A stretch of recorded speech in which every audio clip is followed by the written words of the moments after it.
Cinema ആ title ഒരു ഒരു സ്ത്രീയുടെ ഇൻസ്റ്റാഗ്രാം ഐഡിയുടെ പേരാണ് ബട്ടർഫ്ലൈ ഗേൾ 85 എന്നുള്ളത്.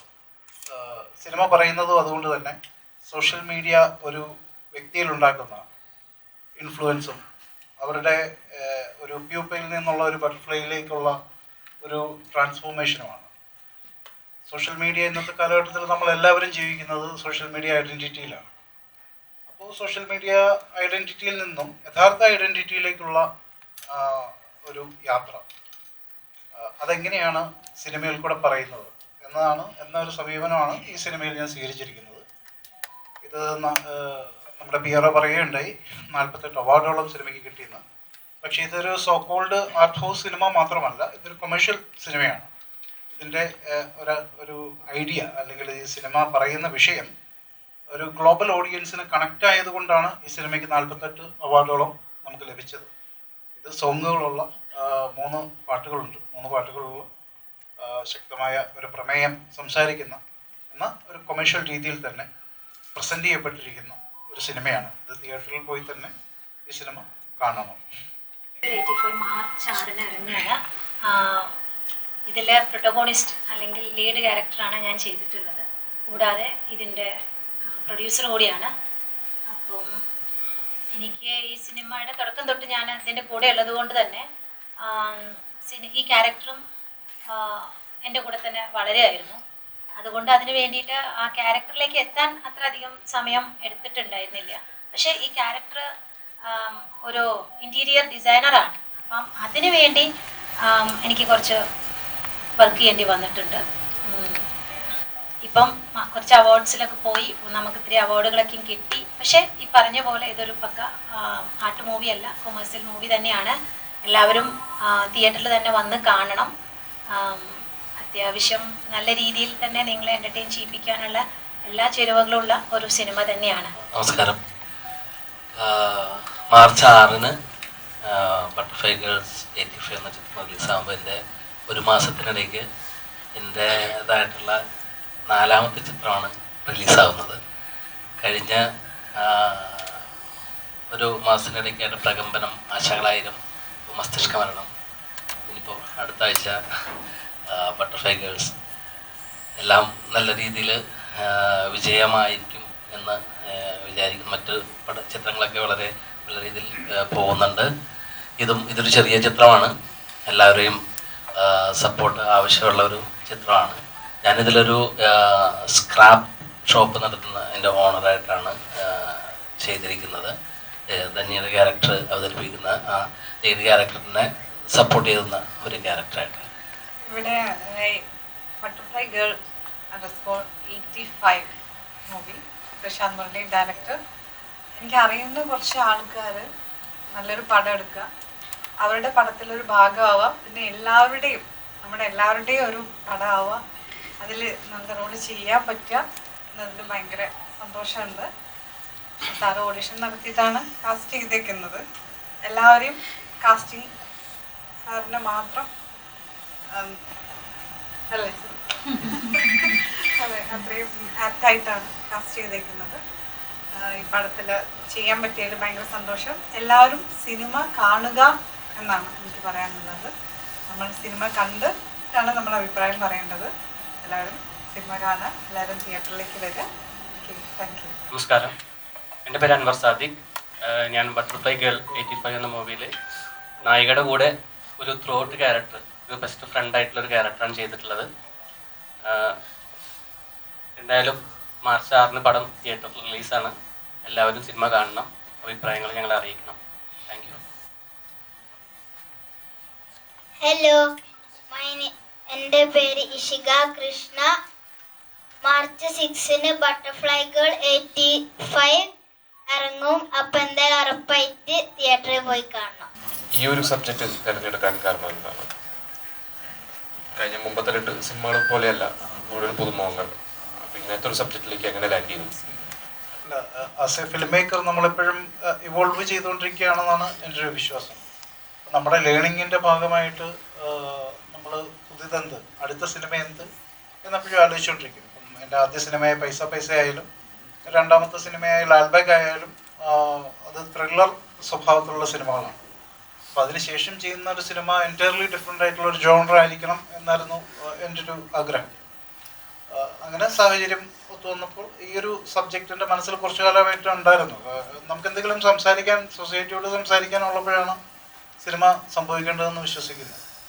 സോ അങ്ങനെ ഒരു തോട്ട് എൻ്റെ മനസ്സിലെപ്പോഴും നിറഞ്ഞു നിൽപ്പുണ്ടായിരുന്നു. ഈ ഒരു തോട്ട് ഞാൻ നമ്മുടെ കൂടെയുള്ള ആൾക്കാരോട് ഷെയർ ചെയ്ത് അപ്പോൾ അത് ഇന്നത്തെ കാലത്ത് നമ്മൾ സംസാരിക്കേണ്ട ഒരു സിനിമ തന്നെയാണ്. വിഷയം ഈ സോഷ്യൽ മീഡിയയും അതിൻ്റെ ക്രൈസിസും അത് വ്യക്തികളുണ്ടാക്കുന്ന ഇൻഫ്ലുവൻസും ഒക്കെ വളരെയധികം ചർച്ച ചെയ്യപ്പെടേണ്ട ഒരു കാര്യമായിട്ട് എനിക്ക് തോന്നിയിരുന്നു. സോ നമ്മൾ ഈ ഒരു വിഷയം തന്നെ സിനിമയാക്കാം എന്ന് തീരുമാനിക്കുകയും അതിന് തുനിഞ്ഞിറങ്ങുകയും ചെയ്യുകയായിരുന്നു. ഈ 85 എന്ന് ഉദ്ദേശിക്കുന്നത് കഥാപാത്രത്തിൻ്റെ ഏജിൻ്റെ കാലഘട്ടത്തിലുള്ള ഒരു ഇതാണോ, അതോ ബട്ടർഫ്ലൈ 85 എന്നല്ലേ? അതെ, അത് കഥാപാത്രത്തിൻ്റെ ഏജാണോ ഉദ്ദേശിക്കുന്നത്, അതോ ആ കാലഘട്ടത്തിലുള്ള ഇത് ഇൻഫ്ലുവൻസർ ആവാൻ വേണ്ടി ചെയ്യുന്ന കഥാപാത്രമായിട്ടാണ് സിനിമ വരുന്നതെന്നാണ് പറഞ്ഞത്. അപ്പോൾ അതെന്താണ് 85 എന്ന്? കഥാപാത്രത്തിൻ്റെ ഏജ് അല്ല, 85 ആണ്. 85 വർഷം. അത് ബർത്ത് ഇയർ ആണ്. ബർത്ത് ഇയർ ആണ് 85 എന്ന് കൊടുത്തിരിക്കുന്നത്. നോർമലി നമുക്ക് യൂസർ നെയിം ഇൻസ്റ്റഗ്രാമിൽ നോർമൽ നമ്മളുടെ പേര് തന്നെ അവൈലബിൾ ആകാതെ വരുമ്പം നോർമലി ആദ്യം ചെയ്യുന്നൊരു കാര്യമാണ് നമ്മുടെ ബർത്ത് ഇയർ ആഡ് ചെയ്യുക എന്നുള്ളത്. അതുകൊണ്ട് ബട്ടർഫ്ലൈ ഗേൾ 85 എന്ന് ആഡ് ചെയ്തിരിക്കുന്നത്. ഇപ്പോഴും എന്തുകൊണ്ടാണ് ഈ സ്ത്രീപക്ഷപരമായിട്ട് അവരുടെ ഉന്നമനം അങ്ങനെയുള്ള സിനിമകൾ വരാൻ ഇപ്പം ഇതും തിരഞ്ഞെടുത്തിരിക്കുന്നത്? അതേപോലെ ഒരുപാട് സിനിമകൾ സ്ത്രീകളുടെ പ്രൊട്ടക്ഷനാണ് പറയുന്നത്. ഇതിലെന്ത് ഈ പുരുഷന്മാർക്ക് ഒരു പ്രൊട്ടക്ഷൻ അങ്ങനെ ഇല്ല എന്ന് തോന്നുന്നുണ്ടോ? അതാ എന്തുകൊണ്ടാണ് ഇങ്ങനത്തെ ഒരു ഇത്? അല്ല, അത് സിനിമ കാണുമ്പോൾ എന്തായാലും മനസ്സിലാവുന്നൊരു കാര്യമാണ്. പുരുഷന്മാർ, സ്ത്രീകളുടെ ഉന്നമനം എന്ന് മാത്രമല്ല മനുഷ്യരുടെ ഉന്നമനം തന്നെയാണ്. ഈ സിനിമയിൽ ഒരു സ്ത്രീയെ, ഇത് പുരുഷനെ വെച്ചും പറയാവുന്നൊരു സിനിമയാണ്. പക്ഷെ അത് ഒരു സ്ത്രീയുടെ ആംഗിളിൽ അല്ലെങ്കിൽ ഒരു സ്ത്രീയുടെ കഥയായിട്ട് പറയുമ്പം അത് കുറച്ചുകൂടെ സൊസൈറ്റിയിൽ ഇമ്പാക്റ്റ്ഫുൾ ആയിരിക്കും. ഈ പർട്ടിക്കുലർ സബ്ജക്റ്റിൻ്റെ കാര്യം ഞാൻ പറയുന്നത്. അതിപ്പം മറ്റൊരു സബ്ജക്റ്റ് ഒരു പുരുഷനെ വെച്ചാലാണ് അത് കൂടുതൽ ഇമ്പാക്റ്റ് കിട്ടുക എന്നുണ്ടെങ്കിൽ ഉറപ്പായിട്ടും I will go for it. ഒരു പുരുഷനെ വെച്ച് തന്നെയായിരിക്കും ആ സിനിമ ചെയ്യുക. ഇതൊരു സ്ത്രീയുടെ ആംഗിളിൽ സംസാരിക്കേണ്ട സിനിമയാണ്, അതുകൊണ്ടാണ് അങ്ങനെ ചെയ്യുന്നത്. പല സിനിമകൾ, എല്ലാ ഹിറ്റ് സിനിമകളാണ് ഇപ്പോൾ അഭിനയിച്ചിരിക്കുന്ന എല്ലാ സിനിമകളും ഇറങ്ങിയിരിക്കുന്ന എല്ലാ ഹിറ്റുകളാണ്. ഇപ്പോൾ അടുത്തിറങ്ങിയ മസ്തിഷ്കമരണമാണെങ്കിലും ഭയങ്കര ഇമ്പാക്റ്റ് വന്നിട്ടുണ്ട്. എല്ലാവർക്കും ഭയങ്കര വെറൈറ്റിയാണ് ചെയ്തിരിക്കുന്നത്. ഇതിൽ ശരിക്കും ഈ സിനിമ തിരഞ്ഞെടുക്കാനും കുറച്ച് നാളുകൾക്ക് മുമ്പ് ഇറങ്ങിയ സിനിമയാണത്. എന്താണ് ഇതിന് പ്രത്യേകത? ഈ സിനിമ പ്രേക്ഷകർ തിയേറ്ററിൽ വന്ന് കാണാനും എന്താണ് സിനിമ പ്രത്യേകത? അതിപ്പോൾ ഡയറക്ടർ പറഞ്ഞ പോലെ ഇന്നിപ്പോൾ സോഷ്യൽ മീഡിയ ഒരു കാലഘട്ടമാണല്ലോ. അപ്പോൾ എല്ലാവരും ഫേസ് ചെയ്യുന്ന ചില പ്രോബ്ലംസ് ഉണ്ട്. അപ്പോൾ അതിനെ അഡ്രസ്സ് ചെയ്യുന്ന തരത്തിലുള്ളൊരു സിനിമയാണ്. പിന്നെ ഞാനിതിലേക്ക് എത്തിപ്പെട്ടതെന്ന് വെച്ചിട്ടുണ്ടെങ്കിൽ ഞങ്ങൾ ആക്ട് ലാബ് എന്ന് പറഞ്ഞ ആക്ട് ലാബിലെ കുറേ സുഹൃത്തുക്കൾ ഉണ്ട് ഇതിൽ. അപ്പോൾ ധന്യ ഒരു ആക്ട് ലാബിനാണ് ഞങ്ങൾ ഒരുമിച്ച് നാടകങ്ങളൊക്കെ ചെയ്തിട്ടുണ്ട്. അപ്പോൾ ആ ഒരു പരിചയത്തിൻ്റെ പുറത്തും പിന്നെ ഞാൻ ഇതിലേക്ക് വന്നതിന് ശേഷമാണ് പ്രശാന്തിയൊക്കെ പരിചയപ്പെടുന്നത്. പിന്നീട് അങ്ങോട്ട് ഞങ്ങൾ നല്ല സൗഹൃദത്തിലാകുകയൊക്കെ ചെയ്തിട്ടുണ്ട്. അപ്പോൾ ഈ പടം ഒരു കൊച്ചു സിനിമയാണ്. എന്നാൽ സമൂഹത്തിനോട് പറയേണ്ട കുറേ കാര്യങ്ങളുണ്ട്. അത് വളരെ വ്യക്തമായിട്ട് അദ്ദേഹത്തിന് പറയാനുള്ള കാര്യങ്ങൾ സിനിമയിലൂടെ പറയുന്നു. അത് നമ്മളെല്ലാവരും തന്നെ കാണേണ്ട ഒരു കാര്യമാണ്. കാരണം എല്ലാവരും ഫേസ് ചെയ്യുന്ന, അല്ലെങ്കിൽ ഇപ്പോൾ ഒരു സ്ത്രീകളുടെ മാത്രം പ്രശ്നമായിട്ടല്ല, പുരുഷന്മാരുമൊക്കെ നമ്മൾ വീട്ടിൽ നമ്മൾ ദൈനംദിന ജീവിതത്തിൽ നമ്മൾ കാണുന്ന പ്രശ്നങ്ങൾ തന്നെയാണ്. അപ്പോൾ അത് എന്താണെന്നും അതിൻ്റെ അല്ലെങ്കിൽ ഒരു സ്ത്രീക്ക് ഉണ്ടാകുന്ന പ്രശ്നം അതിനെ അതിജീവിക്കുന്നതുമായിട്ടുള്ള കാര്യങ്ങളൊക്കെയാണ് ചിത്രത്തിൽ പറയുന്നത്. ഒരു മസ്റ്റ് വാച്ചാണ് എന്നുള്ളതാണ്. എന്നാലും എന്തുകൊണ്ടാണ് വേറെ ആരും പ്രൊഡ്യൂസ് ചെയ്യാൻ പറ്റാത്തത് കൊണ്ടാണോ നായിക തന്നെ ഇത് പ്രൊഡ്യൂസ് ചെയ്യാൻ കാരണം? എന്താണ് സിനിമയെ പറ്റി പറയാനുള്ളത്? അങ്ങനെയല്ല, അങ്ങനെ എന്തായാലും ഒരു ഉദ്ദേശം ഉണ്ടായിരുന്നില്ല സിനിമ ചെയ്യാൻ തുടങ്ങുമ്പം. ഞങ്ങൾ വേറൊരു കുറച്ചുകൂടി വലിയ സ്കെയിലുള്ള സിനിമയായിട്ട് തുടങ്ങിയതായിരുന്നു. അത് സെക്കൻഡ് കോവിഡ്, അതിൻ്റെ 2 മാസത്തെ പ്രീ പ്രൊഡക്ഷൻ നടന്നുകൊണ്ടിരിക്കുമ്പോഴാണ് ജയസൂര്യ ആയിരുന്നു അതിനകത്ത് ഉണ്ടായിരുന്നത്. അങ്ങനെ കുറച്ച് കാസ്റ്റായിട്ട് പോയിക്കൊണ്ടിരിക്കുന്ന ഒരു സിനിമയുടെ 2 മാസത്തെ പ്രീ പ്രൊഡക്ഷൻ നടക്കുകയും പെട്ടെന്ന് അതൊരു പർട്ടിക്കുലർ ഒക്കേഷനിൽ വെച്ചിട്ട് പർട്ടിക്കുലർ ആയിട്ടുള്ള ഒരു പ്ലേസ് ആയിരുന്നു അതിന് ഉണ്ടായിരുന്നത്. അപ്പോൾ അവിടെ ഷൂട്ട് നടത്താൻ പറ്റാത്തൊരു സാഹചര്യം വരികയും ചെയ്തു. അപ്പം ഞങ്ങളെല്ലാവരും ഫുൾ ഓണായിട്ട് നിൽക്കുന്ന ഒരു സമയം, എല്ലാവർക്കും അഡ്വാൻസ് ഒക്കെ കൊടുത്ത് നിൽക്കുകയാണ്. അപ്പോൾ പെട്ടെന്ന് ഇത് നിർത്തേണ്ടി വന്നപ്പോൾ ആ ഒരു എനർജി ഉണ്ടാവാതെ പെട്ടെന്ന് തീരുമാനിച്ച സിനിമയാണ് ഇത്. ആ സിനിമയിൽ ഞാനല്ലായിരുന്നു മെയിൻ ക്യാരക്ടർ ചെയ്യാനിരുന്നിരുന്നത്. ഇത് വന്നപ്പം ഒബിയസ്ലി ഞാനൊരു ആർട്ടിസ്റ്റാണ്, കുറച്ച് സിനിമകളിൽ ചെയ്തുകൊണ്ടിരിക്കുന്നുണ്ട്. എനിക്കും നല്ല ക്യാരക്ടേഴ്സ് ചെയ്യണം എന്നുള്ള ആഗ്രഹമുണ്ട്. ഞാൻ ആവശ്യപ്പെട്ടിട്ട് കിട്ടിയതല്ല, റൈറ്റർ ഡയറക്ടർ എൻ്റെ അടുത്ത് പറഞ്ഞതാണ് തന്നെ ചെയ്താൽ നന്നായിരിക്കുന്നു. പിന്നെ ഇതിൻ്റെ കഥ ഡെവലപ്പ് ചെയ്ത് വരുന്ന സമയങ്ങളിൽ നമ്മൾ ഒരുമിച്ച് ഒരുപാട് ഡിസ്കഷൻസ് വരെയും അതിൽ നമ്മുടേതായ ഇൻപുട്ടുകൾ വരെയും ഉറപ്പായിട്ടും ഒരു സ്ത്രീയെ ആംഗിളിൽ പറയുന്ന കഥയിൽ ഒരു സ്ത്രീയുടെ ഒരു ഇൻവോൾവ്മെൻ്റ് ഉള്ളത് നല്ലതാണെന്ന് ഉള്ള പുള്ളിയുടെ ഒരു ഇതിൻ്റെ ഭാഗമായിട്ട് ഞാൻ കൂടെ അതിൽ കുറച്ച് സമയം ഉണ്ടായിരുന്നു. അപ്പം ആ ഒരു ഇതിൽ പുള്ളി തീരുമാനിക്കുന്നതാണ് ധന്യ ഈ ക്യാരക്ടർ ചെയ്താൽ നന്നായിരിക്കുന്നു. ഉറപ്പായിട്ടും എനിക്ക് ചാലഞ്ച് ആയിട്ടുള്ള ഒരു കാര്യമാണെങ്കിലും അത് എടുക്കുമ്പോഴാണല്ലോ ഞാൻ ആർട്ടിസ്റ്റ് എന്ന നിലയിൽ വലുതാവുന്നത്. അതുമാത്രമാണ് ഇതിലേക്ക് വരാനുണ്ടായത്. ഓൾറെഡി നമ്മൾ ഒരു പ്രൊഡക്ഷൻ ഹൗസ് തുടങ്ങുകയും ആദ്യമായിട്ടൊരു സിനിമ ചെയ്യാൻ പ്ലാൻ ചെയ്ത് അതിൻ്റെ പകുതിയിൽ എത്തി നിൽക്കുകയും ചെയ്തിരുന്നു. അതിനുശേഷമാണ് ഇതിലേക്ക് മാറിയത്. ഇതായിരുന്നു സംഭവിക്കാനിരുന്നത്, സംഭവിച്ചു, അത്രയേ ഉള്ളൂ. അതിൽ ആ പോസ്റ്ററിലെ ഒരു കണ്ണിൽ ഇൻസ്റ്റാഗ്രാമിലൊരു പടം, അതെന്താ, അതെന്ത് സൂചിപ്പിക്കുന്നതാണ് ഞാൻ പറയാം.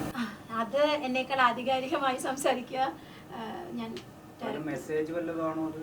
അത് ആക്ച്വലി അതൊരു ഒരു കണ്ണ് സോഷ്യൽ മീഡിയയിൽ അല്ലെങ്കിൽ ഇൻസ്റ്റാഗ്രാമിൽ മൂടപ്പെട്ടതും ആ മൂടപ്പെട്ട കണ്ണിൽ നിന്നും തുറന്ന ഒരു കണ്ണിലേക്കുള്ള ഒരു ട്രാവലുമാണ് ആ പോസ്റ്ററിൽ നമ്മൾ ഉദ്ദേശിച്ചിരിക്കുന്നത്. ഇത് നമ്മുടെ ഞാൻ ആദ്യം പറഞ്ഞ കാര്യം തന്നെ, ഒരു സോഷ്യൽ മീഡിയ ഐഡൻറ്റിറ്റിയിൽ നിന്നും ഒരു വ്യക്തിയുടെ ഒരു സ്വതന്ത്രമായിട്ടുള്ള ഒരു ഐഡൻറ്റിറ്റിയിലേക്ക് അവരുടെ തന്നെ കഴിവുകളെ അവർ തിരിച്ചറിഞ്ഞ് അവരുടെ ഒരു അതിജീവനം, ആ ഒരു സംഗതിയാണ് സിനിമ പറയുന്നത്. കഥയുമായിട്ട് എന്തെങ്കിലും ഉണ്ട്. അങ്ങനെ തന്നെ ഒരു കോൺസെപ്റ്റ് ഡെവലപ്പ് ചെയ്തിട്ട് ഡിസൈൻ ചെയ്തതാണ്. ഈ സിനിമ ഒരുപാട് അവാർഡുകൾ കിട്ടിയെന്ന് പറഞ്ഞു. അപ്പോൾ ഷൂട്ട് കഴിഞ്ഞിട്ട് കുറച്ച് കാലമായി.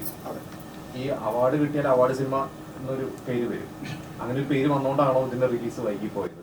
അതൊരു കാരണമാണ് ഉറപ്പായിട്ടും. കാരണം ഒരുപാട് പേരും അങ്ങനെ നമ്മളുടെ അടുത്ത സൗഹൃദങ്ങളുള്ളവർ പോലും അങ്ങനെ സിനിമയെ പറ്റി സംസാരിക്കുന്നുണ്ടായിരുന്നു. കാരണം ഇത് അവാർഡ് കിട്ടിയാൽ അവാർഡ് സിനിമ എന്തോ മോശം കാര്യം എന്നുള്ള രീതിയിലാണ് ആൾക്കാർ ചിന്തിക്കുന്നത്. പക്ഷേ എത്രയോ ഗംഭീരമായ ആർട്ട് സിനിമകൾ ഉണ്ടായിട്ടുള്ള നാടാണ് നമ്മളുടേത്. മലയാള സിനിമകളിൽ നിന്ന് എത്രയോ ഗംഭീര സിനിമകൾ ഉണ്ടായിട്ടുണ്ട്. ആളുകളെ കൊതിപ്പിക്കുന്ന, ആളുകളെ ഉള്ളിലിയിപ്പിക്കുന്ന എത്രയോ സിനിമകൾ ഉണ്ടായിട്ടുണ്ട്. പക്ഷേ നമ്മുടെ ഒരു സൊസൈറ്റിയുടെ ഒരു പ്രശ്നമായിട്ട് തന്നെ അത് മാറിയിട്ടുണ്ട്. അവാർഡ് സിനിമ എന്ന് പറഞ്ഞാൽ എന്നാലും ഉറക്ക സിനിമയാണ്, ഉറക്കഗുളികയാണ് എന്നാണ് ആൾക്കാർ പറയുന്നത്. ശരിയാണ്, ഇന്നത്തെ കാലത്ത് ആളുകൾക്ക് സിനിമ ക്യാപ്സ്യൂൾ പരുവത്തിൽ കിട്ടിയാൽ അത്ര നല്ലതെന്ന് വിശ്വസിക്കുന്ന രീതിയിലാണ് പൊയ്ക്കൊണ്ടിരിക്കുന്നത് ഇന്നത്തെ റീൽസ് കാലഘട്ടത്തിൽ. പക്ഷെ അതിനപ്പുറത്ത് സിനിമയ്ക്ക് സിനിമയുടേതായ ഒരു നിലനിൽപ്പുണ്ട്. സിനിമ അഡ്രസ്സ് ചെയ്യുന്ന കുറേ വിഷയങ്ങളുണ്ടാവും. ഒരു സിനിമയ്ക്ക് ഒരുപാട് കാര്യങ്ങൾ ഒരു സമൂഹത്തോട് പറയാനുണ്ടാവും.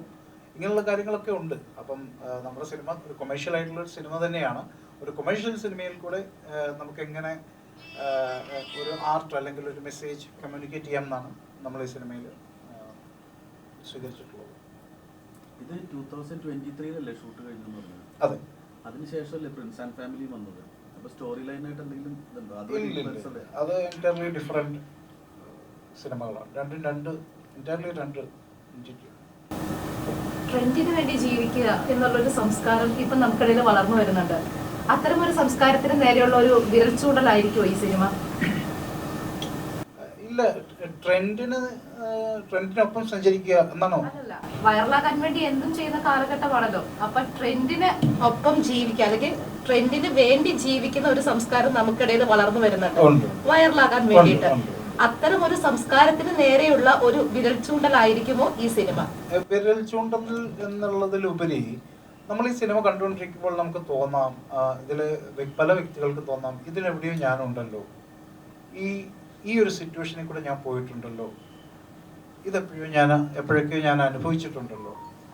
അത്തരം ഒരു അനുഭവങ്ങൾ അല്ലെങ്കിൽ സ്വയമേ ഉള്ള ഒരു തിരിച്ചറിവുകൾ കുറച്ച് കാര്യങ്ങൾ ഈ സിനിമയിൽ കൂടെ സംഭവിക്കുമെന്നാണ് എൻ്റെ ഒരു വിശ്വാസം. അങ്ങനെയാണ് അത് ട്രീറ്റ് ചെയ്തിരിക്കുന്നത്. അല്ലാതെ നമ്മൾ ശക്തമായ ഒരു താക്കീതെന്നോ അല്ലെങ്കിൽ സോഷ്യൽ മീഡിയ മോശമാണെന്നോ സോഷ്യൽ മീഡിയ നല്ലതാണെന്നോ എന്നും നമ്മൾ ഈ സിനിമയിൽ കൂടെ പറയുന്നില്ല. സോഷ്യൽ മീഡിയയ്ക്ക് അതിൻ്റേതായ ഗംഭീരമായ ഒരു അവസ്ഥയുണ്ട്, അതേപോലെ ഏറ്റവും മോശമായിട്ടുള്ള ഏറ്റവും വേസ്റ്റ് ആയിട്ടുള്ള ഒരു അവസ്ഥയുണ്ട്. നമ്മുടെ മുന്നിൽ വരുന്ന ന്യൂസുകളും കാര്യങ്ങളും ഒക്കെ നമ്മൾ നോക്കിയാൽ മനസ്സിലാവുന്നതാണ്. സോഷ്യൽ മീഡിയ എന്തെല്ലാം ക്രൈംസിനാണ് വിധേയമാകുന്നത്, അല്ലേ? ഇൻസ്റ്റാഗ്രാമിൽ എന്തെല്ലാം ക്രൈംസാണ് നടക്കുന്നത്. അതേപോലെ തന്നെ ഇൻസ്റ്റാഗ്രാം എത്ര ഗംഭീരമായിട്ടാണ് ഒരു വ്യക്തിയെ തന്നെ മാറ്റിയെടുക്കാൻ പറ്റുന്ന രീതിയിലേക്ക് മാറിയിരിക്കുന്നത്. സോ ഇതിന് അത്തരം വശങ്ങളും ഉണ്ട്. അതുപോലെ തന്നെ ഇതൊരു വിരൽ ചൂണ്ടൽ എന്നുള്ളതിൽ കൂടുതൽ ഇതൊരു തിരിച്ചറിവിൻ്റെ സിനിമയും കൂടെയാണ്. അതിനോടൊപ്പം തന്നെ നായകനോടാണ് ഈ റീച്ചിന് വേണ്ടിയിട്ട് എന്തും ചെയ്യുന്ന ഇൻഫ്ലുവൻസേഴ്സ് ആയാലും ഇപ്പോൾ എന്ത് കണ്ടന്റ് ആയാലും ചെയ്യുന്ന ഒരു കുറേ ആളുകളാണ് ഇപ്പോൾ ഉള്ളത്. ആണായാലും പെണ്ണായാലും എല്ലാവരും ചെയ്യുന്നത്. അപ്പോൾ അതേപോലത്തുള്ള കാര്യങ്ങൾക്കുള്ള ഒരു എന്താ പറയുക, അത് ഇപ്പോൾ ചോദിച്ച സെയിം ചോദ്യമല്ല. അപ്പോൾ എന്ത് ചെയ്യുന്ന ഒരു പ്രവണതയുണ്ട്. അപ്പോൾ ഇപ്പോൾ ഈ പോസ്റ്ററിൽ കണ്ടാൽ പോലും അത് എനിക്ക് തോന്നുന്നു ഇൻഫ്ലുവൻസ് ചെയ്യാൻ വേണ്ടി ചെയ്യുന്ന ഒരു റീൽ പോലെ എനിക്ക് തോന്നി ഇതിൻ്റെ ഒരു മിഷൻ. അപ്പോൾ അങ്ങനെ തന്നെയാണോ ഇപ്പോൾ ഈ അതിൽ വരുന്ന ചതിക്കുഴിയിലേക്ക് പുറപ്പെടാതിരിക്കാനുള്ള ഒരു എന്താ പറയുക ഒരു ആശയം ഇതിലേക്ക് കൊടുക്കുക എന്നുള്ളതാണോ സിനിമയുടെ ജോലി? അങ്ങനെയല്ല. ആക്ച്വലി ഇതിൽ പറയുന്നത് നമുക്ക് നമ്മളുടെ ഇടയ്ക്ക് തന്നെ ഈ സോഷ്യൽ മീഡിയയുടെ ഇൻഫ്ലുവൻസ് കൊണ്ടോ എന്തോ ഒരു ഐഡൻറ്റിറ്റി ക്രൈസിസ് ഉണ്ട്. നമ്മുടെ ഒരു ശരിക്കുള്ള ഞാനാണോ, എൻ്റെ സോഷ്യൽ മീഡിയ പ്രൊഫൈലാണോ ശരിക്കുള്ളത് എന്ന് ചോദിച്ചു കഴിഞ്ഞാൽ ഈ പറഞ്ഞ ഞാനും ഒന്ന് കൺഫ്യൂസ്ഡ് ആകും. അപ്പോൾ ആ ഒരു ഐഡൻറ്റിറ്റി ക്രൈസിസ് വരെയും അതിൽ നിന്ന് യഥാർത്ഥ ഞാനിലേക്കുള്ള ഒരു തിരിഞ്ഞു നോട്ടവും ആ തിരിച്ചറിവുമാണ് സിനിമ പറയുന്നത്. പിന്നെ ഇതിനകത്ത് നിങ്ങളൊന്നും ചെയ്യരുത്, അത് ചെയ്യണം, ഇതാണ് നല്ലത്, അത് ചീത്തയാണ്, അതൊന്നുമില്ല.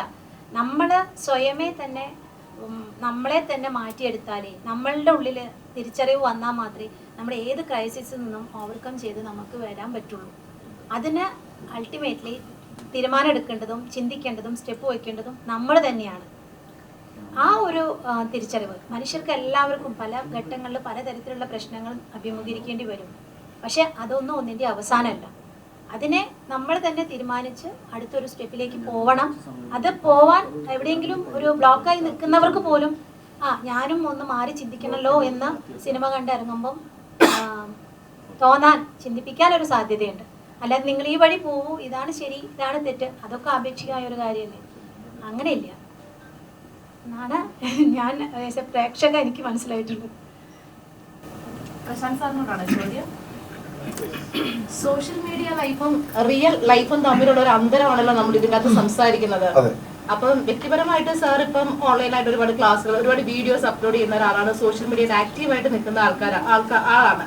അപ്പോൾ സോഷ്യൽ മീഡിയയിൽ കാണിക്കുന്ന ഒരു ലൈഫും റിയൽ ലൈഫും തമ്മിൽ ഒരുപാട് വ്യത്യാസങ്ങളുണ്ട് അല്ലെ? നമ്മൾ പലതും പോസ്റ്റ് ചെയ്യുന്നതും നമ്മുടെ റിയൽ ആയിട്ട് ജീവിക്കുന്നതും ഒത്തിരി വ്യത്യാസങ്ങളുണ്ട്. അപ്പം ആ ഒരു അനലൈസ് എങ്ങനെ ഈ സിനിമയിലേക്ക് കൊണ്ടുവരാൻ സാധിച്ചിട്ടുണ്ട്? എനിക്ക് ചോദ്യം വ്യക്തമായില്ല. അതായത് സോഷ്യൽ മീഡിയ ലൈഫും റിയൽ ലൈഫും തമ്മിൽ ഒരുപാട് വ്യത്യാസമുണ്ട്. ആ വ്യത്യാസങ്ങൾ സാറ് സോഷ്യൽ മീഡിയയിൽ വളരെ ആക്റ്റീവായിട്ട് നിൽക്കുന്ന ആളാണ്.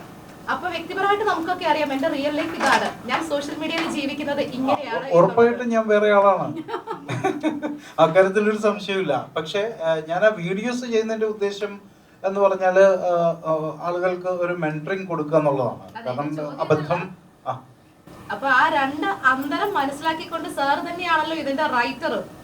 അപ്പം ഈ സിനിമയിലേക്ക് റിയൽ ലൈഫിൽ നിന്ന് എന്തെല്ലാം കാര്യങ്ങൾ കൊണ്ടുവന്നിട്ടുണ്ട് എന്നാണ് ഞാൻ ചോദിച്ചത്. ഇല്ല, ആക്ച്വലി ആ സിനിമ കഴിഞ്ഞതിന് ശേഷമാണ് ഞാൻ വീഡിയോ ചെയ്തു തുടങ്ങിയത്.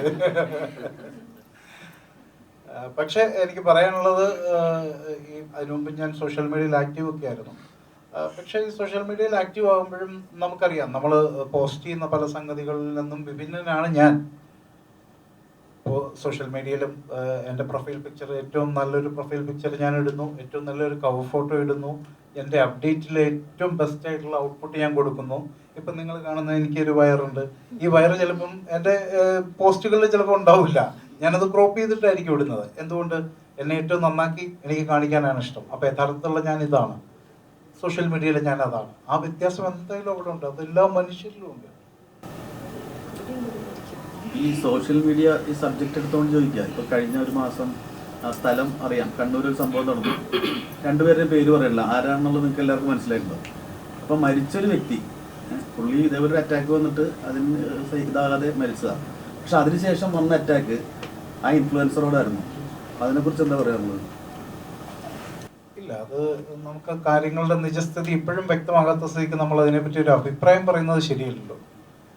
എന്താണ് യഥാർത്ഥത്തിൽ സംഭവിച്ചത് എന്നുള്ളത് ഇപ്പോഴും അവ്യക്തതയുണ്ട്.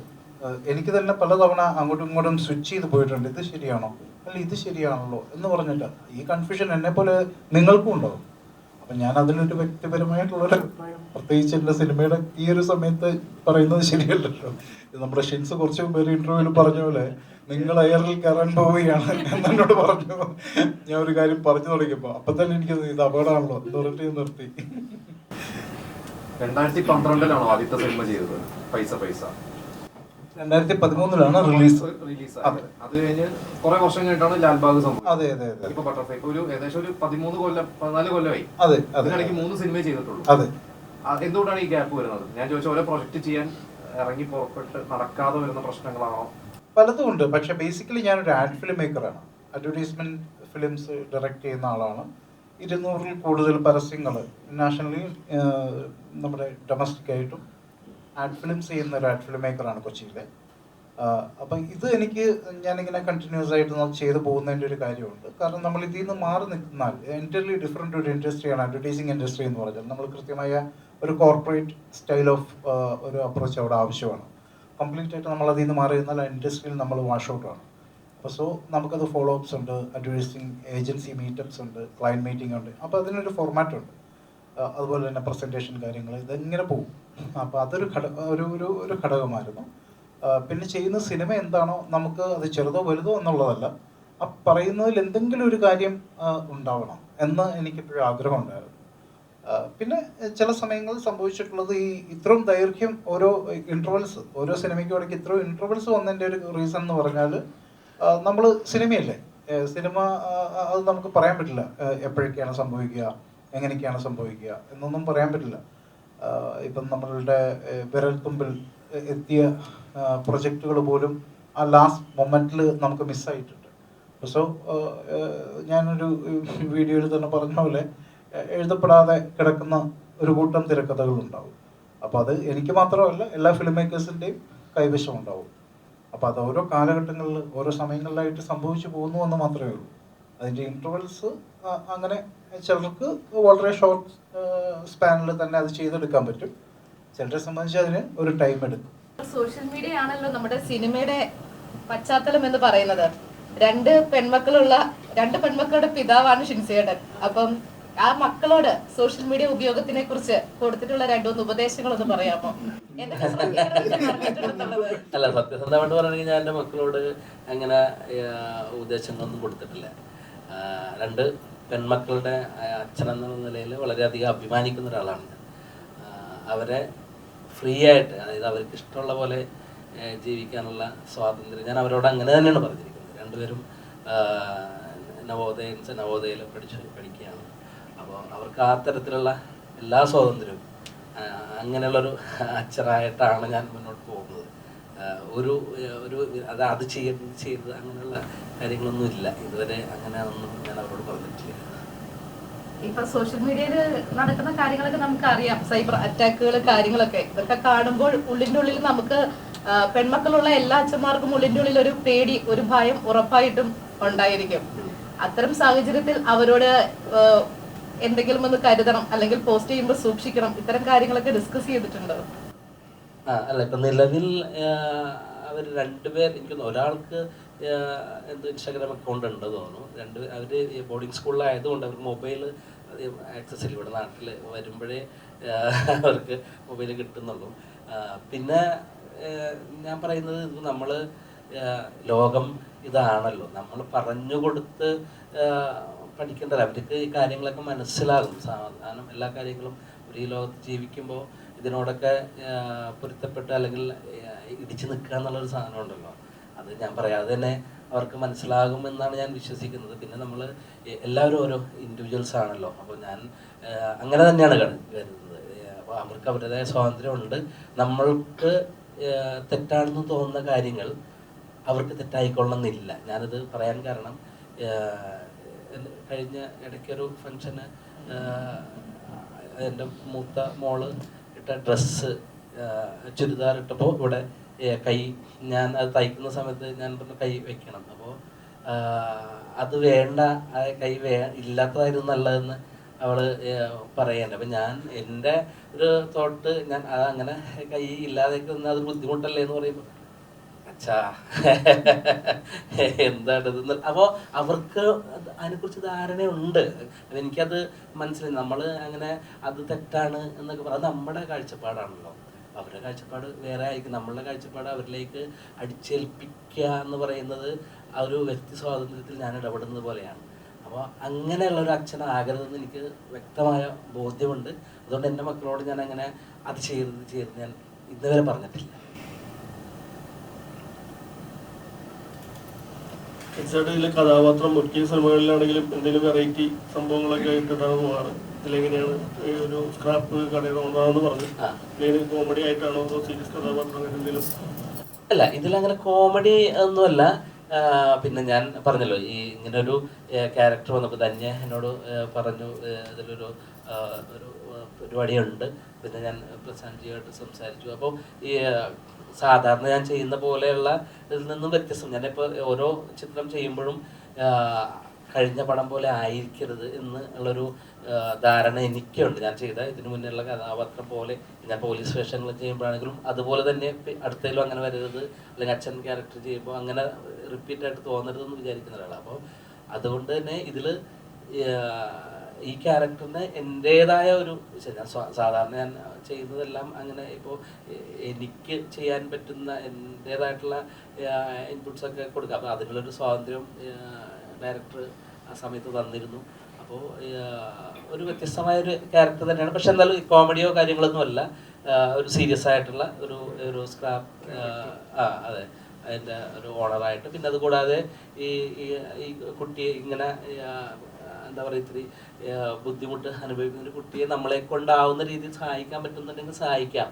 നമ്മൾക്ക് ഇപ്പോൾ ഒരു ആരെയും നമ്മൾ ഉപദ്രവിച്ചില്ലെങ്കിലും സഹായിച്ചില്ലെങ്കിലും ഉപദ്രവിക്കരുത് എന്നുള്ളതാണ്. ഇതിപ്പോൾ നമുക്ക് വേറെ പ്രശ്നങ്ങളൊന്നും ഇല്ലാത്ത, അതായത് വലിയ ബുദ്ധിമുട്ടില്ലാത്തൊരു സഹായം എന്നുള്ള രീതിയിൽ ചെയ്യുന്ന അങ്ങനത്തെ ഒരു ക്യാരക്ടറായിട്ടാണ്. പിന്നെ നിങ്ങൾ ചിത്രം കാണുമ്പോൾ മനസ്സിലാക്കാം. കൂടുതലായിട്ട് ഞാൻ അതിനെപ്പറ്റി പറയുന്നൊരു കാര്യമില്ല. ഇപ്പൊ എന്ത് ചെയ്താലും വിവാദം വരുന്ന കാലഘട്ടത്തിലാണല്ലോ നമ്മളൊക്കെ ജീവിക്കുന്നത്. അപ്പൊ ഒരു ബട്ടർഫ്ലൈ എഫക്റ്റ് ഈ സിനിമയിൽ ഉണ്ടാകാൻ സാധ്യതയുണ്ടോ?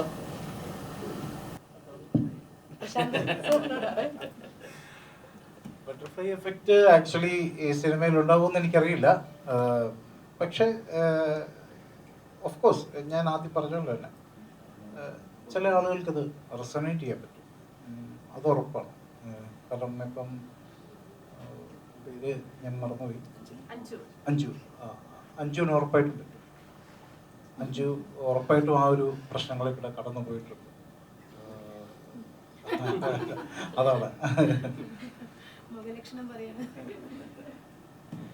അല്ല, കമന്റ് ആണല്ലോ നമ്മുടെ എല്ലാവരുടെയും പ്രചോദനം. കമന്റിലൂടെ ഇഷ്ടം പോലെ കിട്ടുന്നുണ്ട്. സാറിന് അങ്ങനെ അനുഭവം ഉണ്ടെന്ന് ഞാൻ വിശ്വസിക്കുന്നു.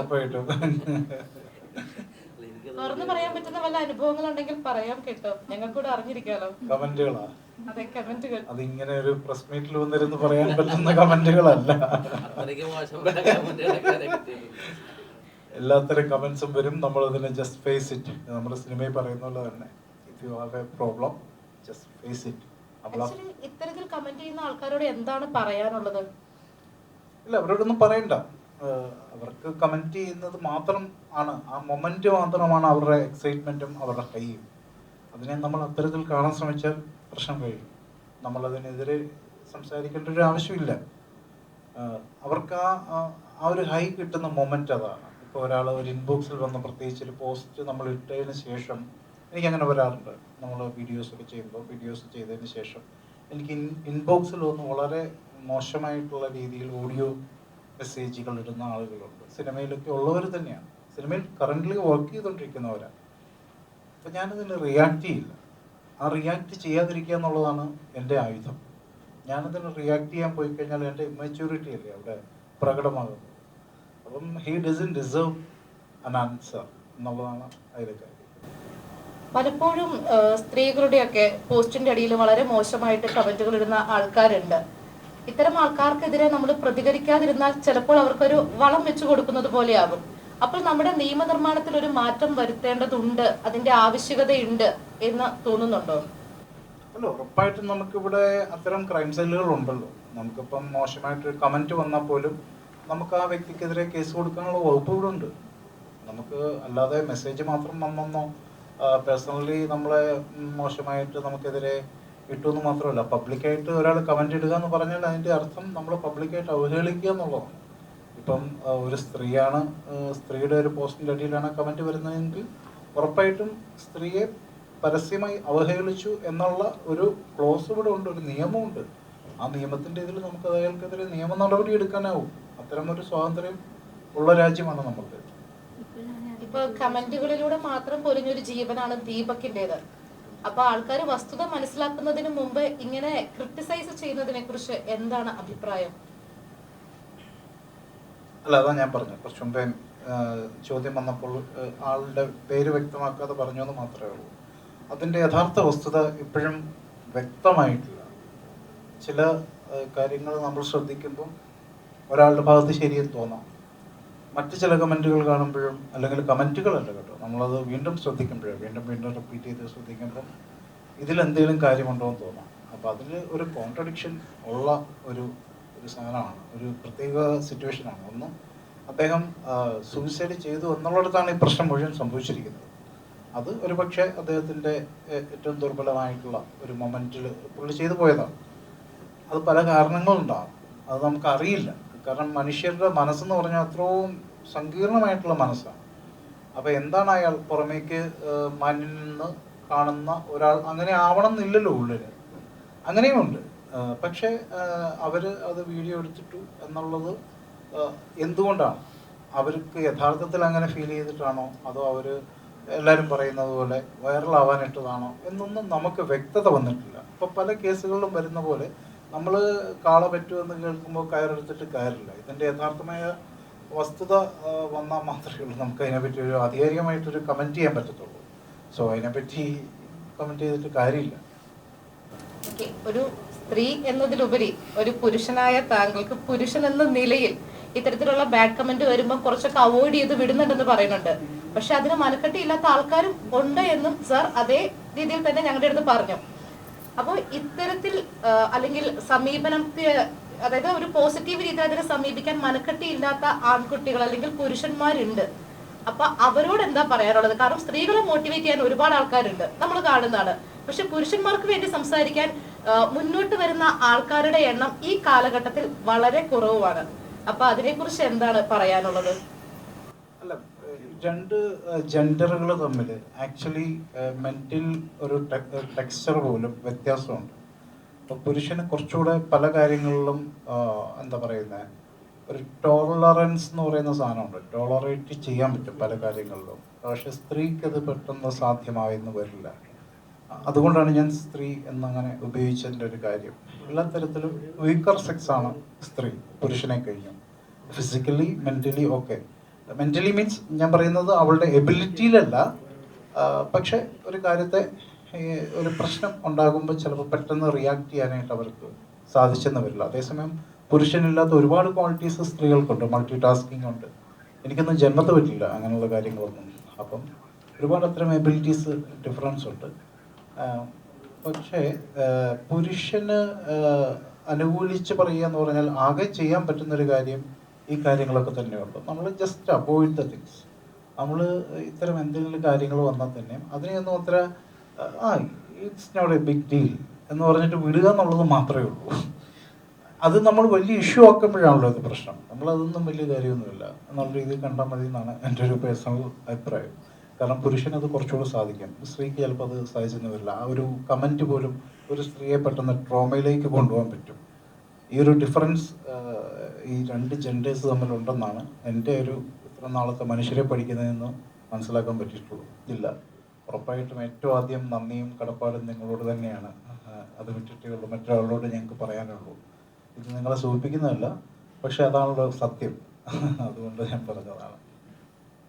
ഹായ്, നമസ്കാരം എല്ലാവർക്കും. എന്തെങ്കിലും എന്നോട് ചോദിക്കാനുണ്ടെങ്കിൽ ചോദിക്കാം, സിനിമയുടെ വിശേഷങ്ങൾ പങ്കുവയ്ക്കാം. നിങ്ങളുടെ ചോദ്യങ്ങൾക്ക് ഞാൻ കൃത്യമായ ഉത്തരം നൽകാം. നിങ്ങൾക്ക് എല്ലാവർക്കും ഇഷ്ടപ്പെട്ടോ ബട്ടർഫ്ലൈ ഗേൾ എന്ന പേര്? ഇഷ്ടപ്പെട്ടോ? എന്താണ്, എനർജി ഇല്ലല്ലോ? ഒന്ന് റിപ്ലൈ തന്നൂടെ? ദേഷ്യം പിടിച്ച് നോക്കുന്ന പോലെ. അപ്പൊ ആദ്യമായിട്ട് തന്നെ പറയാം, ഈ ഒരു ചിത്രത്തില് വലിയൊരു മെസ്സേജ് ആണ് സമൂഹത്തിന്, നമുക്ക് സൊസൈറ്റിക്ക് കൊടുക്കാൻ സാധിക്കുന്നത്. അതില് എനിക്കും നല്ലൊരു ഭാഗമാവാൻ കഴിഞ്ഞിട്ടുണ്ട്. മലയാളം പല ചിത്രമേഖലകളിലും ക്യൂർ മനുഷ്യരെയും ട്രാൻസ്ജെൻഡർ മനുഷ്യരെയൊക്കെ അവഗണിക്കുമ്പോൾ ഇത്തരത്തിലുള്ളൊരു നല്ലൊരു കഥാപാത്രത്തെയും അതിൽ ശ്രദ്ധിക്കപ്പെടുന്ന ശ്രദ്ധേയമായിട്ടുള്ള ഒരു ക്യാരക്ടർ എനിക്ക് തന്നത് ബഹുമാനപ്പെട്ട പ്രശാന്ത് സാറാണ്. അതുപോലെ നമ്മുടെ നിർമ്മാതാവായിട്ടുള്ള ധന്യ, ഇതിൽ എൻ്റെ ക്രൂ, അവരോട് എല്ലാവരോടും നന്ദി രേഖപ്പെടുത്താണ്. പിന്നെ ഈ ഒരു പടം മാർച്ച് 6-ാം തീയതിയാണ് നമ്മുടെ തിയേറ്ററുകളിൽ എത്തുന്നത്. നിങ്ങൾ എല്ലാവരുടെയും സപ്പോർട്ടും ജനങ്ങളിലേക്ക് വലിയൊരു മെസ്സേജ് കൊടുക്കുന്ന ഈ ഒരു ഫിലിം അങ്ങനെ തന്നെ നിങ്ങൾ അക്സെപ്റ്റ് ചെയ്യണം.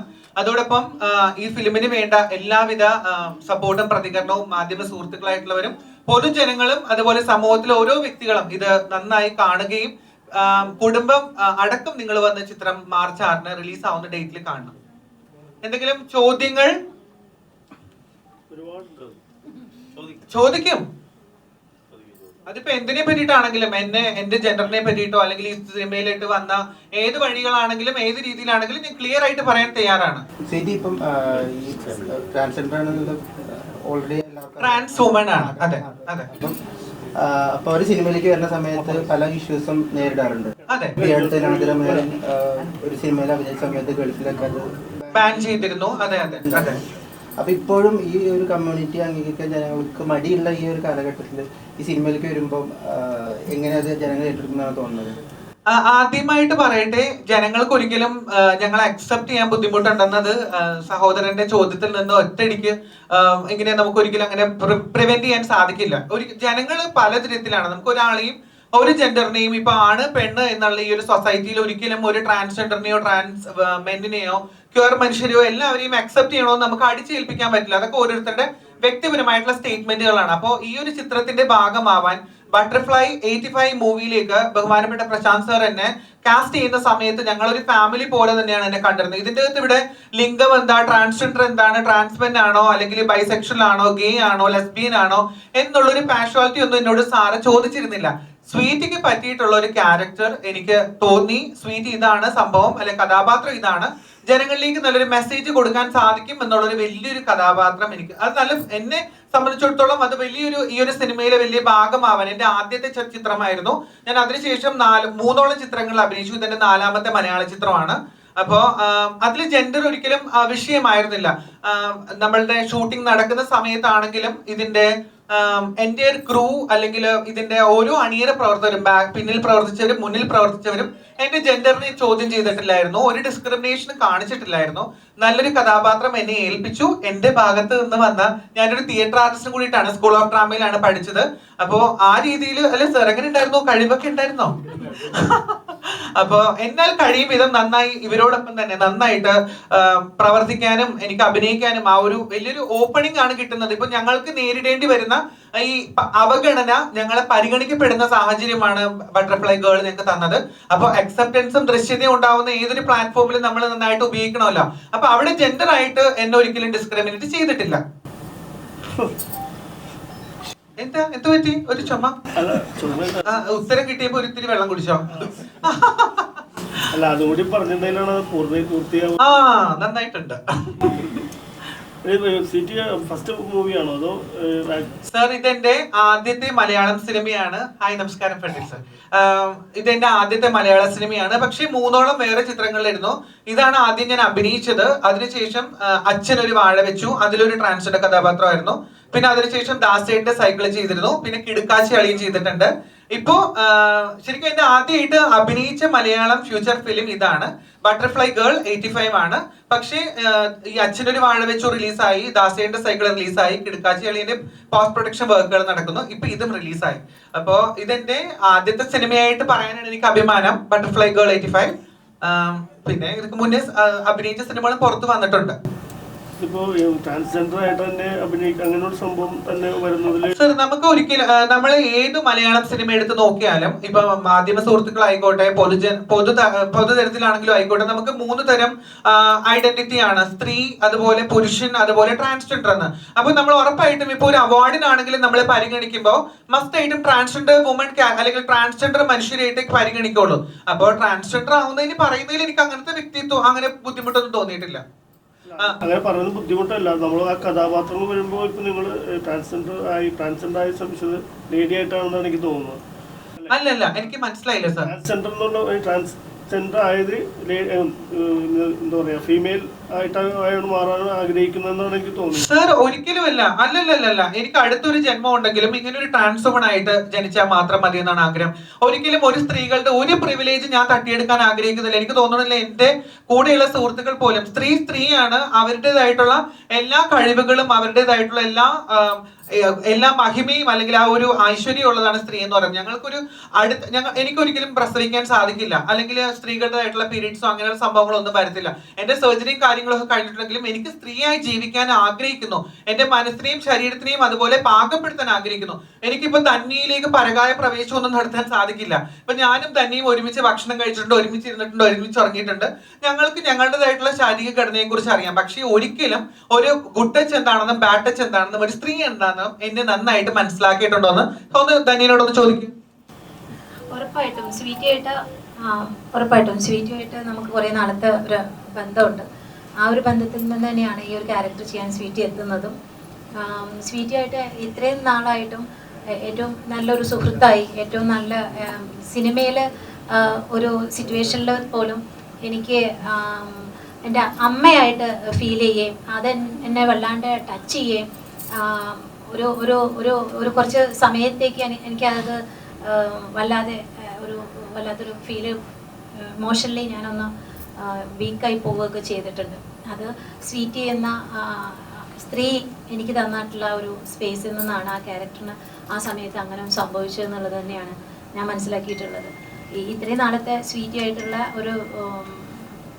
ഒരു അടുപ്പത്തിൽ നിന്ന് അല്ലെങ്കിൽ ആ ഒരു കൂട്ടിൽ നിന്ന് ഞങ്ങൾ രണ്ടുപേരും ആ രീതിയിൽ തന്നെ അങ്ങോട്ടും ഇങ്ങോട്ടും റെസ്പെക്ട് ചെയ്യുകയും സ്പേസ് കൊടുക്കുകയും സംസാരിക്കുകയും പല മാറ്ററുകളെ പറ്റി സംസാരിക്കുകയും പല രീതിയിൽ സപ്പോർട്ട് ചെയ്യുകയും സ്നേഹിക്കുകയും ഒക്കെ ചെയ്തിട്ടുണ്ട്. അവിടെ ഒന്നും എനിക്ക് വേറൊരു ഡിസ്ക്രിമിനേഷനും അനുഭവപ്പെട്ടിട്ടില്ല. സ്വീറ്റി പറഞ്ഞത് എന്നോട് ഞാൻ പ്രൗഡായിട്ട് തന്നെയാണ് സ്വീറ്റി എനിക്ക് ഏറ്റവും അടുത്തൊരാളാണെന്ന് പറയുന്നത്. ചോദ്യങ്ങൾ പോരട്ടെ. ഈ പടത്തിലേക്ക് എത്തുന്നത് എങ്ങനെയാണ്? അതൊരു സസ്പെൻസ് ആണ്. പറയട്ടെ, പറയും.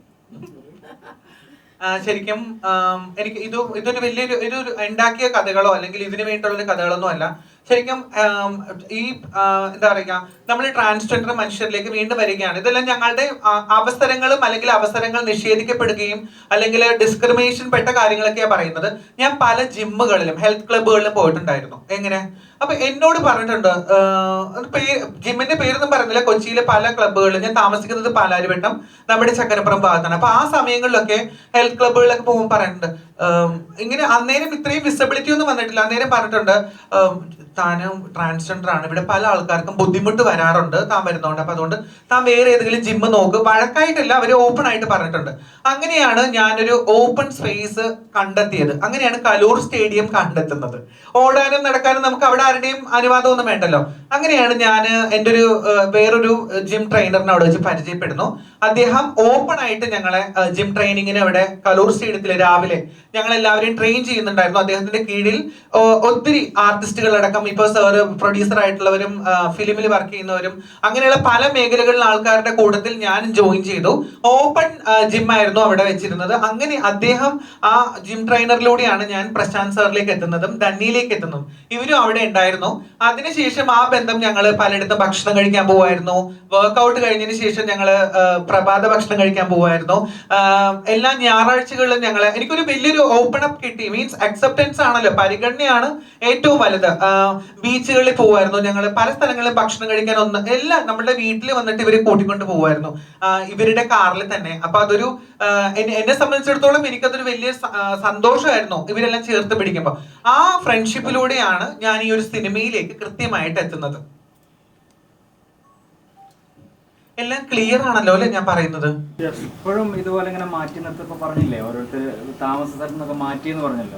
ഇപ്പോഴും അങ്ങനെയുള്ള ആൾക്കാർ അങ്ങനെ ഉണ്ടോ, നിങ്ങൾ സംസാരിക്കാറുണ്ടോ? സർ, ഒരുപാട് മാറ്റങ്ങളുണ്ട്. പക്ഷെ ഏറ്റവും കൂടുതൽ എനിക്കിപ്പോ പറയാനുള്ളത്, ഇപ്പൊ ഈ സിനിമയുടെ ഭാഗമായിട്ട് ഈ ഒരു അക്സെപ്റ്റൻസ് നമുക്ക് തരുന്നത് ഈ ഒരു പ്ലാറ്റ്ഫോമിലൂടെ പറയുന്നതും, ഞങ്ങളെ പരിഗണിക്കപ്പെടുന്ന സമയത്ത് തന്നെ ഞങ്ങൾ ഇതുപോലെ തന്നെ ഒരുപാട് ഡിസ്ക്രിമിനേഷൻസ് ഇപ്പോഴും ഞങ്ങളിങ്ങനെ ഇത് മൈഗ്രേറ്റ് ചെയ്യപ്പെടുന്ന ഒരു വിഭാഗത്തിൽ ഇപ്പോഴും ഉണ്ട്. അത് പല പ്രശ്നങ്ങളിലൂടെ ഇപ്പൊ കടന്നുപോയിക്കൊണ്ടിരിക്കുകയാണ്. എന്ന് വെച്ചാൽ പല ജെൻഡറിലും ഇവിടെ നിൽക്കുമ്പോൾ ഈ സിനിമാ മേഖലയിലായിക്കോട്ടെ അല്ലെങ്കിൽ പല മേഖലകളിലായിക്കോട്ടെ ഞങ്ങൾ മിസ്യൂസ് ചെയ്യപ്പെടുന്നു. ട്രാൻസ്ജെൻഡർ വുമൻസ് മിസ്യൂസ് ചെയ്യപ്പെടുന്നു.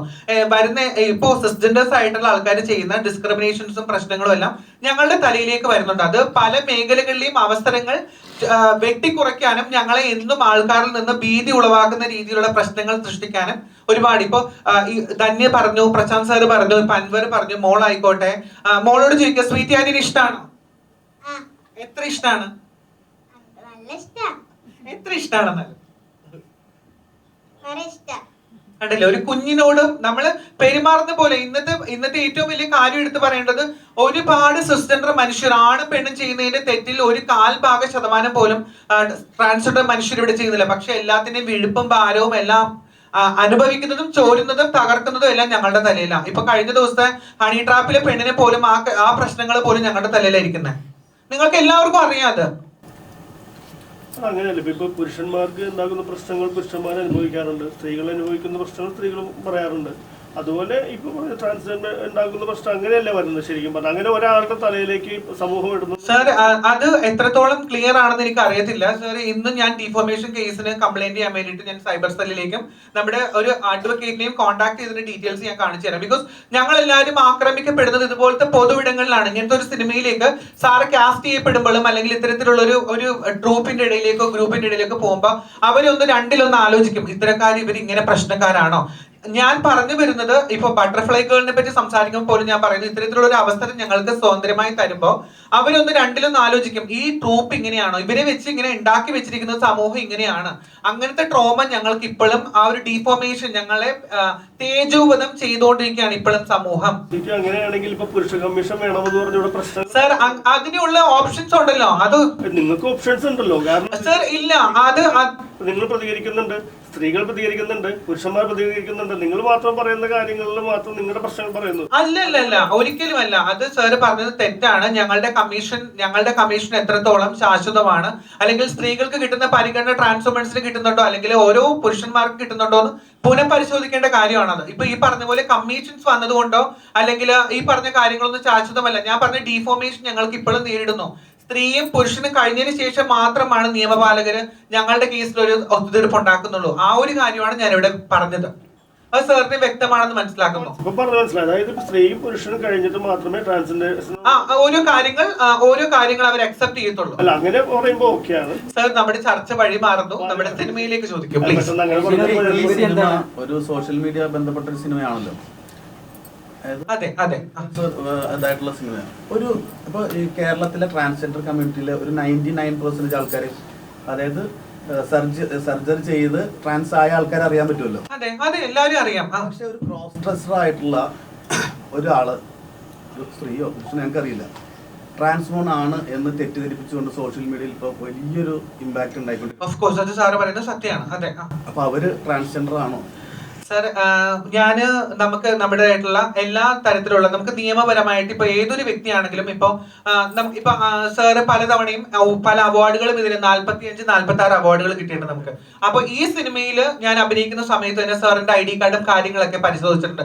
ബിക്കോസ് ലക്കിയാണ്, എന്തെങ്കിലും കാരണം വെച്ച് ഞങ്ങൾക്ക് അവാർഡുകൾ കൊടുക്കണമെന്നുണ്ടെങ്കിൽ നമുക്ക് എല്ലാ ആൾക്കാർക്കും, സ്ത്രീയും പുരുഷനാണെങ്കിലും നമുക്ക് എല്ലാവർക്കും രേഖകളുണ്ട്.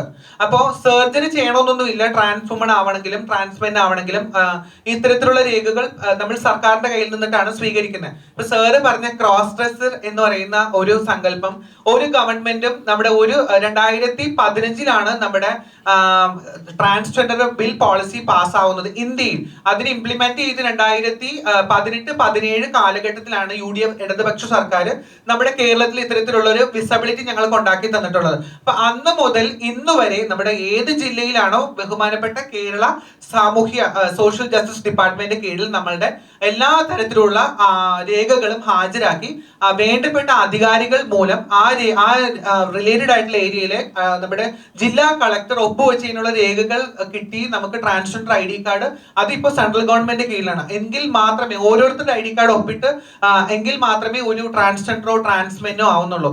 ക്രോസ് ഡ്രസ്സർ എന്ന് പറയുന്നത് അത് സ്വന്തമായിട്ടുള്ള സങ്കല്പമാണ്. നിങ്ങൾ അത്തരത്തിലുള്ള ഏതെങ്കിലും മനുഷ്യരെ നിങ്ങൾ പറ്റിക്കപ്പെടുകയാണോ? അവർ പറയുന്നുണ്ട്, പല ആൾക്കാരും പുരുഷനായിട്ടുള്ള ആൾക്കാർ വേഷം കെട്ടിയിട്ട് ഇത്തരത്തിലുള്ള കാര്യങ്ങളിലൂടെ കടന്നുപോയിക്കൊണ്ടിരിക്കുന്നുണ്ട്. അവർ പറയും സർജറിയിലൂടെ കടന്നു പോകുന്ന ട്രീറ്റ്മെന്റിലൂടെ പോകുന്ന സമയമാണ്, ലേസർ ചെയ്തുകൊണ്ടിരിക്കുകയാണ്.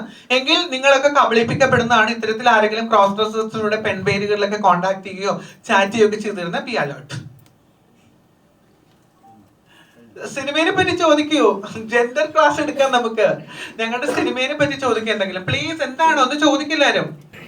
ഇപ്പൊ ശരി ആദ്യ മൂവിയാണെന്ന് പറഞ്ഞു. അപ്പം അത്യാവശ്യം നല്ല ക്യാരക്ടറാണെന്ന് പറയുന്നത്. സ്റ്റോറി നരേറ്റ് ചെയ്യുന്ന സമയത്ത് ഇത് ടെൻഷൻ ഉണ്ടായിരുന്നു, കാരണം ഫസ്റ്റ് മൂവി ചെയ്യാണ്. അപ്പം ഒരിക്കലും ഇല്ല.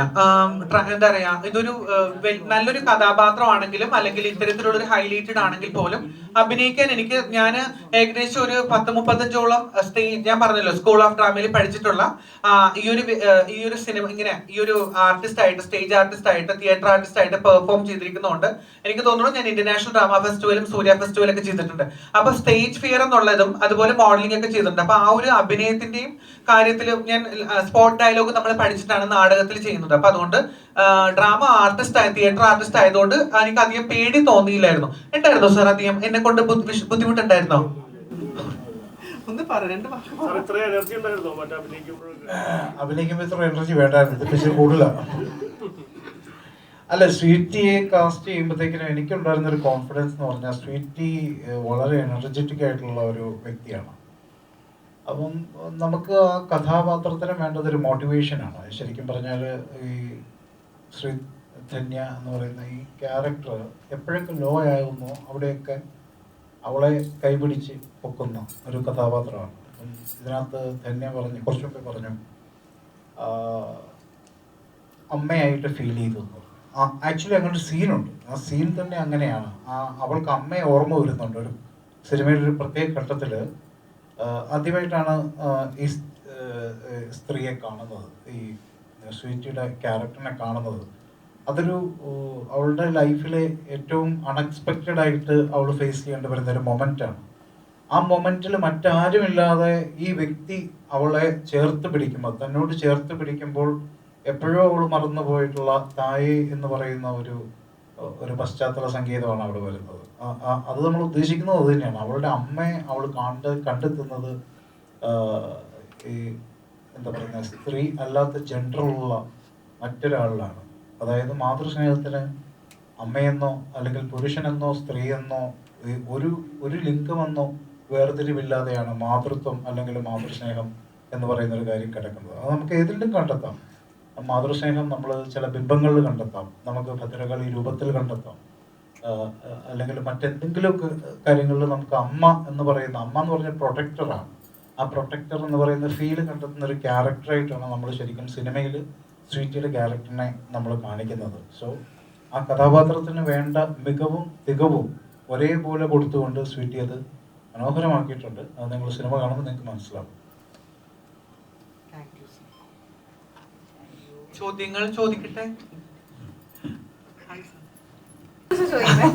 അപ്പം നമ്മുടെ സിനിമയുടെ പ്രമേയം എന്ന് പറയുന്നത് സോഷ്യൽ മീഡിയ ആണല്ലോ. ഇപ്പൊ ഓൾറെഡി ഞങ്ങൾ ആദ്യം തന്നെ സംസാരിച്ചിട്ടുണ്ടായിരുന്നു ഫേക്ക് ഐഡന്റിറ്റിയെ കുറിച്ചിട്ട്. പലരും കമന്റ് ചെയ്യുന്നത് ഫേക്ക് ഐഡന്റിറ്റി വെച്ചിട്ടായിരിക്കും അല്ലെ. അപ്പൊ സോഷ്യൽ മീഡിയയില് ഇത്തരത്തിലുള്ള കമന്റുകൾ ഓരോരുത്തരുടെ ലൈഫിനെ ബാധിക്കുന്നുണ്ട്. അപ്പം ഇവിടെ ഇരിക്കുന്ന ആരെക്കാൾ കൂടുതൽ ഒരു പക്ഷേ സ്വീറ്റിക്കായിരിക്കും ഫേക്ക് ഐഡന്റിറ്റിയിൽ നിന്നും ഏറ്റവും കൂടുതൽ അറ്റാക്ക് വന്നിരിക്കുന്നത്. അത്തരക്കാരോട് എന്താണ് പറയാനുള്ളത്? ആദ്യ സമയങ്ങളിൽ ഇത് എന്താണ് എന്ന് റിവീൽ ചെയ്യാൻ ഭയങ്കര നമുക്ക് ഫേസ് ചെയ്യുമ്പോൾ ചില കമന്റുകൾ, ഇത്തരത്തിലുള്ള നെഗറ്റീവ് കമന്റുകളൊക്കെ വരുമ്പോൾ, ഇപ്പൊ ഈ ഒരു സിനിമ ബട്ടർഫ്ലൈ ഗേൾ 85 എന്ന് പറഞ്ഞ സിനിമ പറയുന്നതും നെഗറ്റീവ് കമന്റ്സ് വരുമ്പോഴത്തേക്കും അതിൻ്റെ അകത്ത് നമുക്ക് കുറെ കാണിക്കുന്നുണ്ട്, അതിൻ്റെ അകത്തുള്ള വിഷ്വൽസ് നിങ്ങൾക്ക് മനസ്സിലാവും. പക്ഷെ നെഗറ്റീവ് കമന്റിനോട് ഞാൻ ആദ്യമൊക്കെ പ്രതികരിച്ചിരുന്നു. ഏത് ഡിഫോമേഷൻ കേസും സൈബർ സെല്ലിൽ കംപ്ലൈന്റ് കൊടുക്കാനൊക്കെ പോയിരുന്നു. പിന്നെ എനിക്ക് തോന്നി ഞാൻ വളരാനുള്ള വലിയൊരു മോട്ടിവേഷൻ ആണ് ഈ ഒരു നെഗറ്റീവ് കമന്റ് എന്നുള്ള ആ ഒരു റിയാലിറ്റി എനിക്ക് മനസ്സിലായി തുടങ്ങി. ഇപ്പൊ അത് നോക്കാറില്ല. ഒരുപാട് പേര് വിളിക്കാറുണ്ട്, ആണും പെണ്ണും കെട്ട എന്ന് വിളിക്കാറുണ്ട്, ശിഖണ്ഡി എന്ന് വിളിക്കാറുണ്ട്, നീ 9 എന്ന് വിളിക്കാറുണ്ട്, പാലാരിവട്ടം പലത്ത് പോകാറില്ല എന്ന് വിളിക്കാറുണ്ട്. പക്ഷെ ഇതൊന്നും എനിക്ക് തോന്നുന്നില്ല എന്നെ ബാധിക്കുന്ന കാര്യമാണെന്ന് വെച്ചാൽ പിന്നെ മാറ്റിയെടുക്കാൻ സാധിക്കും നമുക്ക്. ഏത് നമ്മുടെ രൂപത്തിലും നമ്മുടെ പെരുമാറ്റത്തിലും നമ്മുടെ ഒഫീഷ്യൽ ആയിട്ടുള്ള നമ്മുടെ ജീവിത മാറ്റത്തിലും ഒക്കെ. അപ്പോൾ ആദ്യ കാലഘട്ടത്തിൽ ഇത്തരത്തിലുള്ള ഡിസ്ക്രിമിനേഷൻസും ഇങ്ങനെയുള്ള ബാഡ് നെഗറ്റീവും കമന്റുകളൊക്കെ വന്നിരുന്നു. എനിക്കിപ്പോ അങ്ങനത്തെ കാര്യങ്ങളൊന്നും തന്നെ വരാറില്ല. സോഷ്യൽ മീഡിയ റെഗുലർ ആയിട്ട് എല്ലാ ദിവസവും ഡേ ടു ഡേ ലൈഫിൽ ആക്റ്റീവായിട്ട് ഉപയോഗിക്കുന്ന ഒരു വ്യക്തിയാണ്. ഇപ്പോ ഒരുപാട് മാറ്റങ്ങൾ നമുക്ക് മാറാൻ തുടങ്ങിയതോടുകൂടി നമുക്ക് നെഗറ്റീവ് കമന്റ് മാറി തുടങ്ങി. ഇപ്പൊ അതുകൊണ്ട് ജീവിതത്തിന്റെ ഭാഗമായിരിക്കും. ചിലരുടെ ഫ്രസ്ട്രേഷൻ ഒരു സോൺ ആണല്ലോ ഈ നെഗറ്റീവ് കമന്റ് ഇടുക എന്നുള്ളത്. അപ്പൊ അതുകൊണ്ട് ആദ്യം അതിനെ ടെൻഷൻ അടിച്ച് കണ്ടിരുന്നു. പിന്നെ അത് പോകെ പതുക്കെ അത് മൈൻഡ് ചെയ്യാതെ അത് ആ വഴിക്ക് മാറി. സ്വീറ്റി എന്ന് പറയുന്ന ഒരു ട്രാൻസ് വുമന്റെ മാതൃത്വം ഈ സിനിമയിൽ വരുന്നുണ്ട് എന്ന് പറഞ്ഞു. റിയൽ ലൈഫിൽ ഏറ്റവും കൂടുതൽ എൻജോയ് ചെയ്തിട്ടുള്ള ഒരു മൊമെന്റ് ഒന്ന് പറയാമോ? എനിക്ക് റിയൽ ലൈഫിൽ എനിക്ക് ആദ്യമായിട്ട് എന്റെ സർജറി ചെയ്ത സമയത്ത്, ഞാൻ പ്രിപ്പറേഷൻ ചെയ്യുന്ന സമയത്ത് എനിക്കൊരു ഭയങ്കര ടെൻഷൻ ഉണ്ടായിരുന്നു. ആ സമയത്ത് പ്രിപ്പറേഷൻ എടുക്കുന്നതിന്റെ സർജറിയുടെ തലേ ദിവസം എനിക്ക് ഭയങ്കരമായിട്ടും ഞാൻ എൻജോയ് ചെയ്തിരുന്നു. പിന്നെ സർജറി കഴിഞ്ഞ് ടേബിളിൽ കിടക്കുന്ന സമയത്തും എനിക്ക് സന്തോഷം തോന്നിയിരുന്നു.